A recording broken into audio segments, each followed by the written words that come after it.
Hi everyone, and welcome to our Rock Harbor Church Prophecy Update. It's our desire to bring the events that are happening in the world from a biblical perspective and also a prophetic perspective. So thanks for joining us today.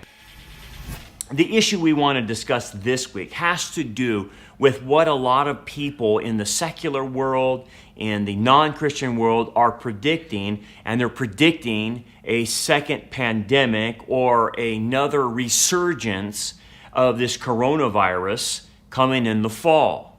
And we have talked about what this coronavirus did to our society, to what it did to the world, how it shut down the economy, and acted as somewhat of a catalyst to fast forward a globalist agenda of global government. We talked about digital currency being introduced, forced vaccinations from Bill Gates with an RFID tracker and whatnot. And so we talked a lot about how it set up a lot of globalism or New World Order in previous broadcasts. But now we're hearing from these other people like Fauci and other people like Bill Gates that there's going to be a second wave, another pandemic's coming down the pipe, and it's going to come in the fall and it's going to hit really hard. But when you stand back and understand that this experiment that they did, because yes, the coronavirus is a real virus, but it appeared to be something was going on behind the scenes. Something was happening that was bigger than just the coronavirus. And if this was an experiment by the globalists, then the experiment worked brilliantly. Remember, they were gaming this whole scenario with Bill Gates back in October of 2019 at Event 201 in New York, if you recall, where they war-gamed a coronavirus pandemic. And they gave even stuffed animals of the coronavirus out to people who attended this meeting. Why were they wargaming this thing? Why are so many things that we see encircling this coronavirus outbreak seem suspicious, seem to have a lot of things attached to it, seem like it was pre-planned? And remember, we said we wouldn't do what China did by locking down their economy, locking down their society. I mean, Fauci even said this. But we ended up doing exactly what China did as far as shutting down our whole society. And it almost appears that we took it out of the communist China playbook. Other suspicious things that have come out of this. The U.S. government apparently has given $3.7 million of grant money to the Wuhan lab that experimented with this coronavirus in their lab from these bats that they were experimenting with. I mean, I want you to think about that. Why was that happening? Why were we giving the Chinese government $3.7 million or the Wuhan lab this kind of money? And then all of a sudden this coronavirus that they were working on leaked. Whether accidentally or on purpose, we don't know. But something came out of that lab, and all of a sudden we protect China. We don't say anything about it. We say it's racist to say it's the China virus or whatnot. Why do all the globalists, leftists, and politicians not want to target Wuhan, China, and that lab that it came out of? How come they don't want to talk about that? In fact, they shut down the argument by saying, well, if you bring it up, you're racist. You're just racist. But why were we giving them $3.7 million? Stuff doesn't add up. And this lab is the center of all the issues that are going on with this COVID-19. And it suggests that that Wuhan lab is the source of this coronavirus outbreak. This Wuhan lab experimented on bats from the area that they had captured more than about 1,000 miles away in Yunnan. Anyway, the sequencing of the COVID-19 genome has been traced to these bats in the Yunnan cave that they were experimenting with. So it doesn't come from bat soup. It comes from them experimenting with these certain types of bats. And the U.S. government funded the research on the coronavirus transmission in the lab over the past decade. What's that about? Well, according to documents obtained by the Daily Mail, this came out on Sunday, scientists there experimented on bats as part of a project funded by the U.S. National Institutes of Health, which continues to license the Wuhan laboratory to receive American money for experiments. Other U.S. partners include the University of Alabama, the University of North Texas, Harvard University, and the National Wildlife Federation. As part of the NIH research at the Institute, scientists grew a coronavirus in a lab and injected it into 3-day-old piglets. So this is why many people claim that the virus, formerly known as SARS or COVID-2, could be a biological warfare weapon engineered there in the Wuhan lab. Others suspect that it escaped from this lab, whether that was accident or on purpose. That's where it came from. A Chinese scientist, Shi Zhengli, who is one of the world's leading experts on the coronavirus, was muzzled after unraveling the genetic composition of the new disease, which is crucial for developing a diagnostic test and vaccines. In an online lecture last month, Shi Zhengli said her team found on January 14th, 2020, that the new virus could infect people 6 days before this fact was revealed by China. On the same day, the World Health Organization, that lying institute, that awful organization controlled by the UN, who has a communist as a leader, issued a tweet backing China's denial of human transmissions. And it's on record, they denied it. This first wave helped kickstart, obviously, certain things to move forward with Agenda 21, the destruction of the American economy. It moved forward ID 2020. And it moved forward the idea of forced vaccinations in order to function in society. It also moved forward a cashless society with a digital currency that could be linked also to not only your healthcare records, but all your banking records, economic records, along with possibly the idea of a social credit system, much like China has. That if you don't play by the rules, if you disagree with a narrative, then your social credit goes down. You're not able to do certain things like they do in China. And now, as all of us have seen in America, and especially around the world about this COVID-19, that we have a form of a Soviet or Chinese form of science where it's not real science, it's just science that bends to the narrative of the government or the regime or whatever. And because now we know the numbers, we've seen the data, and some of the data doesn't square with what they say. And obviously, if you're a Black Lives Matter group or Antifa group, these Marxist communist groups that are out there rioting, then according to their narrative, the globalist narrative and the leftist narrative, you won't get the coronavirus if you're out there in mob groups chanting and shouting, and yet churches can't meet together and sing. But Black Lives Matter and Antifa groups can go out there and riot in groups and chant whatever they're chanting, but churches can't. So they're exempt from the coronavirus, apparently. Why is it that they're not telling Black Lives Matter Antifa groups to stop, you're spreading the coronavirus? How come they don't say that? Maybe it's because the data also proves that that's not how it spreads. Maybe, like we have found out from the data, the masks don't work. They don't protect you. It's a joke. It's not real. I'll talk more about that later. But all of these guys, all of these secularists, all of these globalists, these New World Order types, these guys who want to jettison Christianity out of their countries, all are starting to say, hey, there's a second wave coming or another pandemic coming, and we need to prepare for this. And behind it all, as we've talked about it, is eugenist Bill Gates. And Bill Gates explains how the next one will get our attention. Because this first one, he says, didn't really get our attention. But the next one that he expects to come will get our attention. Watch this as he states this on this video.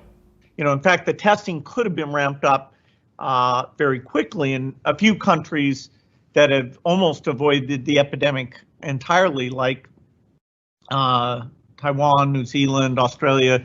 They took their experience and actually prepared, and so they moved a lot faster.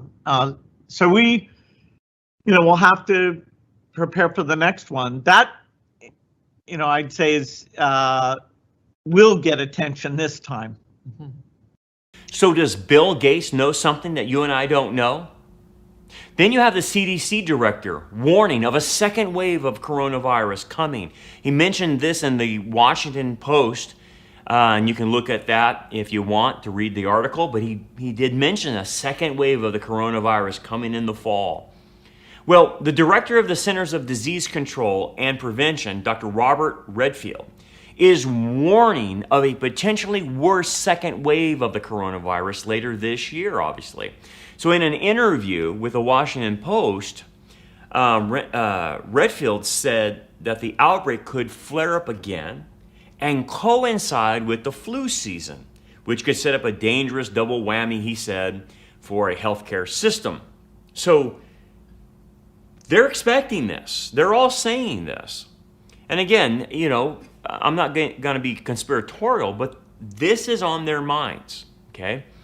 And again, as we have noticed with this first pandemic, there's a lot of stuff that's going on behind the scenes that doesn't add up. It appears as if it was pre-planned. It appears that this was a great experiment that went beyond their expectations and proved that you could shut down the American people and they would not rebel against you. So, with that great experiment that happened, let's do experiment number 2, maybe, is their mindset. Because they want to know how far they can push it. They want to know how far they can get America into a global system and away from nationalism. And it's funny that this happens during an election year. An election year where they have been working for the last 4 years to get rid of Trump because he's a nationalist and these globalists don't like him. So this is the very thing that they could absolutely use during an election year to get rid of somebody. Tank the economy, destroy the economy, let people not go back to work, shut down everything, and say, we're going to have a pandemic in the spring and then we're going to have a pandemic in the fall. It would be a disaster if that happens again. But again, they're planning this. They're thinking about it. Just like Bill Gates was planning and thinking about it back in October of 2019. So in this grand experiment that proved better than what they thought, they saw what social conditioning can do to a populace. They saw what social conditioning can do to a society who's in fear of their own life. And again, if you know anything about social conditioning, it's a psychological and sociological process of training individuals in a society to respond in a manner generally approved by the society, basically in general or with peer groups within that society. So basically, it's peer pressure being put on everybody to conform to some outward standard that's been set up. Wrong or right, it's just basically getting the person to outwardly conform. Anyway, the social structure in which the individual finds him or herself influences them and can determine their social actions and responses. And we have seen that. All of the negative and all the positive emotions learned through basically the coronavirus shutdown affected people emotionally. But most people are unconscious about this. They don't know that they are now becoming socially conditioned to certain things. And so it's to be able to get compliance by making them afraid of something and them then buckling under the pressure of peer pressure. Like, for instance, the mask wearing. The mask wearing is an example of social conditioning. When we already know the mask doesn't work, why is everybody requiring a mask? Why does everybody continue to wear a mask when the data says it doesn't work? Because it's social conditioning. People don't want to stick out like a sore thumb. They want to be part of the in group, so to speak. So everybody's doing it, I guess I will do it as well. So whether they believe it or not, they are socially conditioned to do it in order to fit into society. And that's what this experiment taught the globalists and the New World Order types. It taught them that if you make people afraid of their health, they will be easily able to socially condition somebody to do anything. And it just doesn't stop at the mask. You have to understand that. And so what they've learned is that people will simply react without even being self-aware that they're doing it. And so this social conditioning through this experiment really paid off for the globalists. Most people don't even know what's happening. They don't have facts and figures. They've been scared to death by the stupid media who keeps putting out all kinds of numbers and making people afraid and like you're going to die and all this other nonsense. And hence, through fear, they have socially conditioned people. The funny thing about this, and no one wants to pay attention to this, the New England Journal of Medicine said this, quote, "We know that wearing a mask outside of healthcare facilities offers little, if any, protection from infection. Public health authorities define a significant exposure to COVID-19 as face-to-face contact within 6 feet with a patient with symptomatic COVID-19 that is sustained for at least a few minutes, and some say more than 10 minutes or even 30 minutes. I want you to think about that. You have to be face-to-face with someone who has all the symptoms of COVID-19. And if you're there for more than at least 10 minutes to 30 minutes, you have the possibility of contracting that. So what does that mean? Does that mean we need to shut down society? No, not at all. It's not as contagious as they said it was. And so when you start looking at all of this and how you actually catch it, you have to be in the physical presence of somebody face to face for at least 10 minutes. So the chances of catching COVID-19 from a passing intersection in a public space or like in the store is minimal. In many cases, the desire for widespread masking is reflexive of a reaction to anxiety over the pandemic. It's not because people know the facts, it's because they're reacting to being made afraid is what's happening. It's called social conditioning. And think about this. This is how stupid it is here in California. They're now making you wear a mask into a restaurant, okay? But once you enter in the restaurant, you can take the mask off and sit down. So you look inside the restaurant, no one's wearing a mask. But in order to walk from the front door to your place where you're going to eat, you have to wear a mask. How stupid is that? That once I get into my booth, I can take off the mask? It doesn't make sense. You have a restaurant full of people not wearing masks, but you have to wear it coming in. This is how stupid it is. But yet, do people question that? No, they do what they're told because they're socially conditioned. That's the scary part about this. People are not questioning anything. People are not wanting to know facts and figures. That's what's really scary of watching America shut down and willingly do so, or watching the churches completely shut down with no resistance, no rebellion to the authorities saying, wait a second, give me your facts, give me your evidence. It's just compliance, and that's scary. And then you have these people now that they start virtue signaling by wearing masks. And so now the masks represent, obviously that you're virtuous, you're trying to save lives, and you're saving granny, and you're saving grandpa, and you're virtuous. And if you don't wear it, you're an evildoer because you want people to die. You know what that is? That's called virtue signaling, and it's fake, that people don't have the virtue, and it's absolutely blind compliance and a willingness to give up personal freedom, to have people control their minds and think they're moral for doing it. That's sick. Even Fauci said people shouldn't be wearing a mask. But he said if they want to, they can do it because it makes them feel good. Watch this as he says this on this video. There's a lot of confusion among people and misinformation surrounding face masks. Can you discuss that? The masks are important for someone who's infected to prevent them from infecting someone else. Now, when you see people and look at the films in China and South Korea, whatever, everybody's wearing a mask. Right now in the United States, people should not be walking around with masks. You're sure of it? Because people are listening really closely to this. Right now, people should not be walking. There's no reason to be walking around with a mask. When you're in the middle of an outbreak, wearing a mask might make people feel a little bit better, and it might even block a droplet, but it's not providing the perfect protection that people think that it is. And often, there are unintended consequences. People keep fiddling with the mask and they keep touching their face. And can you get some schmutz sort of staying inside there? Of course. But when you think masks, you should think of healthcare providers needing them and people who are ill. The people who, when you look at the films of foreign countries and you see 85% of the people wearing masks, that's fine. That's fine. I'm not against it. If you want to do it, that's fine. But it can lead to a shortage of masks. Exactly. That's the point. It could lead to a shortage of masks for the people who really need it.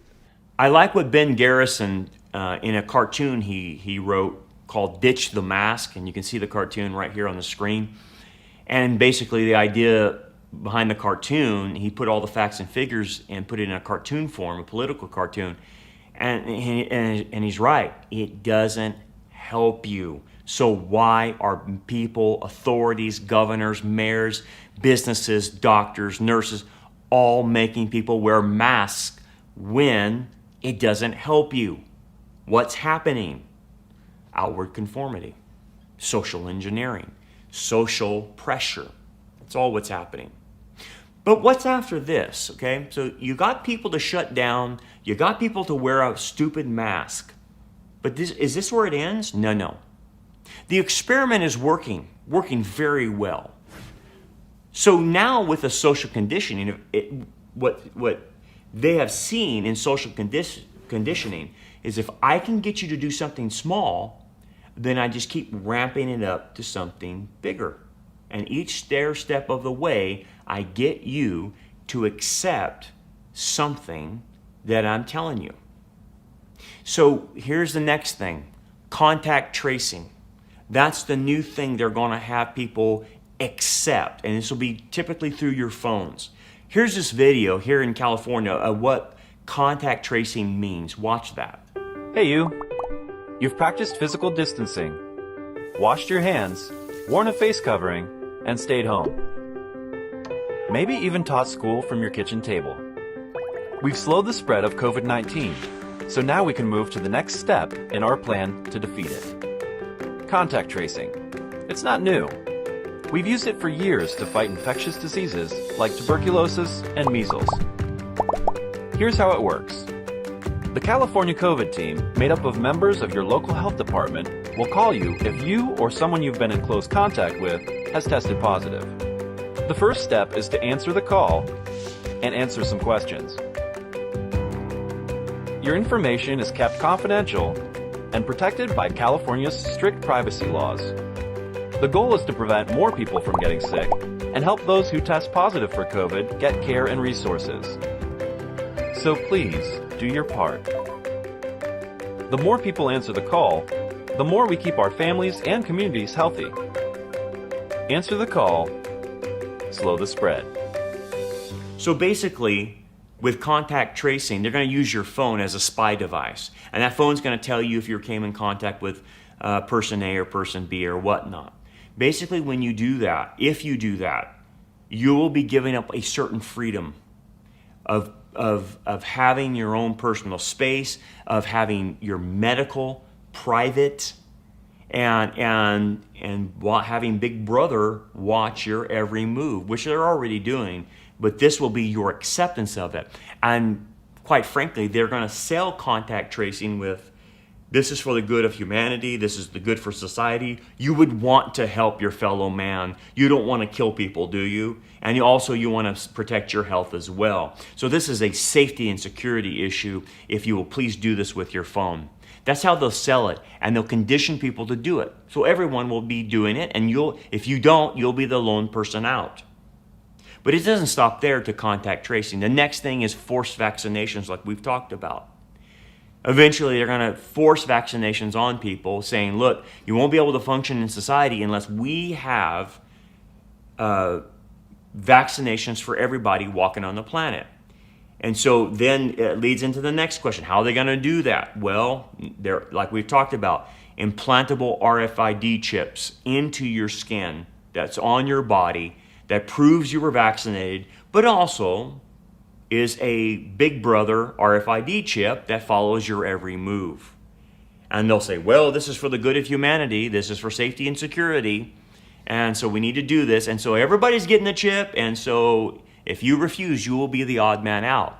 And what happens to a lot of people, because they can't discern what's going on, they don't know prophecy, they don't know facts and figures because they don't care to know, then they get taken in on this social conditioning, and they will do it too. You will watch this happen right in front of your very eyes, where masses and masses of society will just submit to RFID chips and forced vaccinations. And then eventually this moves into the next level of immunity passports, that you won't be able to move anywhere in the country or into other countries unless you have an immunity passport, which would be an implantable RFID chip with a forced vaccination that says this guy's good to go or this gal's good to go to move about through the planet. Because if you don't, they won't let you move. Again, this goes back to what China does toward their own people in social credits. That if you don't have enough social credits, you can't get on the bus, you can't get on the train, you can't buy a house, you can't put your kids in a private school unless you conform. And that's how they're going to do it. And then basically what this is, what is this building up to? It doesn't stay here. It moves people to be socially conditioned to accept globalism, which a lot of them already do, as you know. And then eventually to accept a digital currency, which they're already talking about. That's already on the table. Some businesses now are not accepting change. They don't have any change, and they want exact money or they want your debit card. Well, what about this? Why don't we make it easy for everybody, they're going to say, and eliminate money, and then you'll be able to buy and sell with your RFID chip. Just scan your hand or whatnot. And people will say, that's great, that sounds wonderful. But don't realize that this is the setup of the system that's going to be used in the tribulation. So this is all social conditioning. And then people are being socially conditioned for the next level of the Whore of Babylon, which includes economics, politics, and religion. That's already happening now. Eventually, they'll be socially conditioned, so much so that the people of this world will accept the lie about the rapture. I already know what they're going to say. The New Agers and those who are channeling demons, like we talked about, are already saying it will be the aliens that take us out of here on their spaceships. And they will take the bad people who are preventing humans from reaching their spiritual evolution. So the aliens had to take the bad people out and get them out of here. They're already saying this. But social conditioning will be what causes people to accept that lie. And like you know the principle, you tell a lie long enough and a big enough lie, people will believe it after a while. And that's what happens. They don't check facts or evidence at all in a postmodern society. And eventually, you can just keep going further. People of the society around the world will accept the lie about the supernatural plagues that God gives through the tribulation. I want you to think about this. How would a secular person describe, who has been socially conditioned to be anti-supernatural, describe all the plagues that hit planet Earth? Simple. Alien invasion. Aliens are attacking our planet, and this is not from God. This is not supernatural. This is aliens. How would you explain angels flying around or demons flying around in the tribulation? Well, they're going to say, that's not an angel, it's not a demon, that's an alien from another planet that's invading our Earth. We've got to unite under the banner of this one guy who will lead us against the alien invasion, right? And you could just see what the social conditioning does to people. It makes them believe anything, and ultimately, as you know, Scripture talks about, eventually they will believe the ultimate lie of the Antichrist, where he proclaims himself to be God, makes everyone take his mark, using the system that's already set up that we're looking at, and people will believe the lie. And 2 Thessalonians chapter 2 talks about that they will be given over to that because they refuse to love the truth. And that's what we're seeing in society. A society of believers and unbelievers who don't love the truth will be susceptible to social conditioning and believe lies. That's what's happening. And unfortunately, I hate to tell you this, but the majority of the church believes lies because they don't love the truth. They don't love prophecy. They're missing a fourth of the Bible. And therefore, they have no idea what's happening.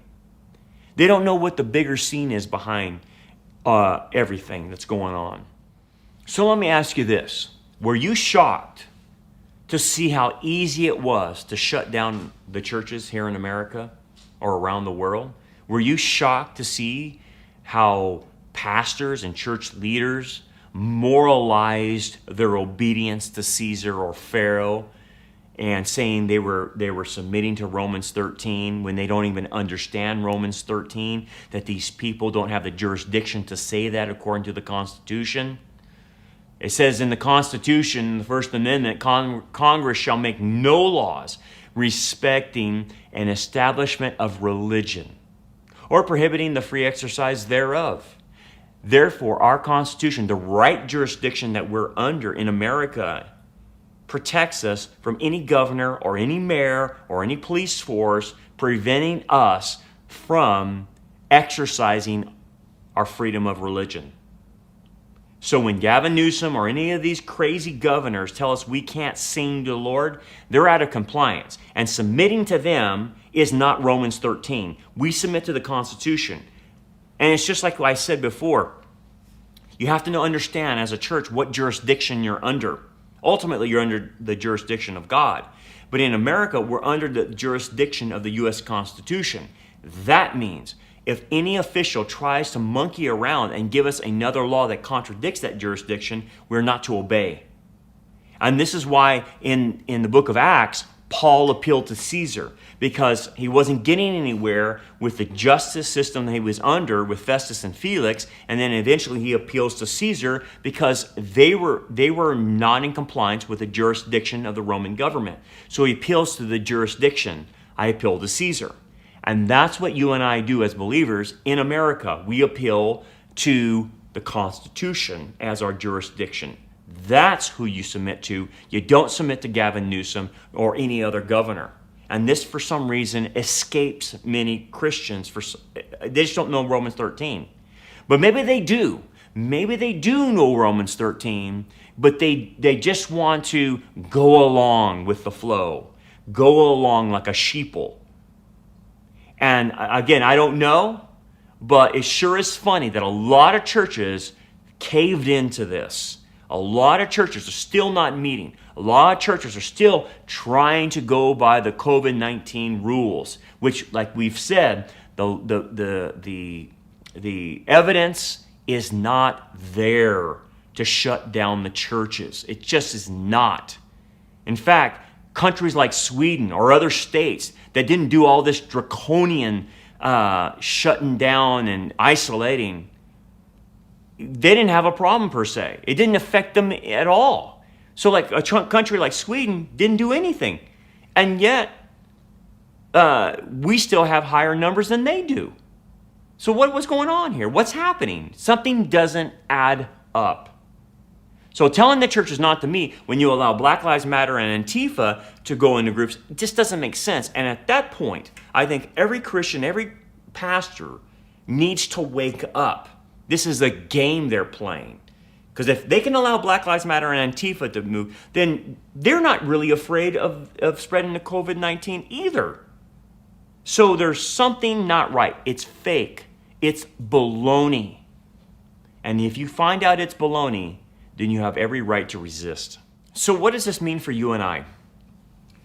Will there be another coronavirus uptick, in the fall? Maybe. Are they planning other pandemics? Will there be other things that come along? Maybe.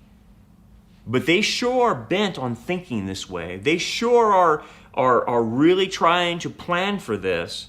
So if they're trying to plan for that, what does that mean? Well, it's coming back. The isolation, the shutdown of the economy is coming back, possibly. And again, I'm not going to be dogmatic about it, but it sure seems funny that they all talk about this. Regardless, whatever comes our way, we have to be prepared for it. We have to be mentally, emotionally, physically, spiritually prepared for it, and to expect that things will get worse. I hate to say that, because I don't think you and I believe that things are going to return back to normal. They've gotten too far ahead on this. They punted the ball way ahead, and they're going for this globalism. And we know prophetically that has to happen. So our expectations about our lives, the way it should go, we have to adjust our expectations to that reality. If you don't, you will struggle immensely when bad things start happening, even worse than they are now. And I hate to be a kind of a doomsday thing, but you have to understand, the watchers on the wall are watching what's happening, and it doesn't look prophetically that things are getting better. But the good news is God will take care of us. He will walk us through the storms. We just have to trust Him and follow His guidance through all of it, and He will navigate us through all of this. We can trust Him. But we have to then get our expectations to where reality is. And if this is the kind of stuff they're planning, if this is the movements they're doing, then we should adjust to that. Now, at the same time, as we make those adjustments and understand the world's going to get worse, what does that also mean? It also means that the rapture is imminent, that it could happen at any point in time, and we could be removed. So you have to have both balances in mind. I could be removed today, called home, or I could be here for quite a while and see a lot of setup, a lot of run-up prior to the tribulation. And so we have to prepare for both.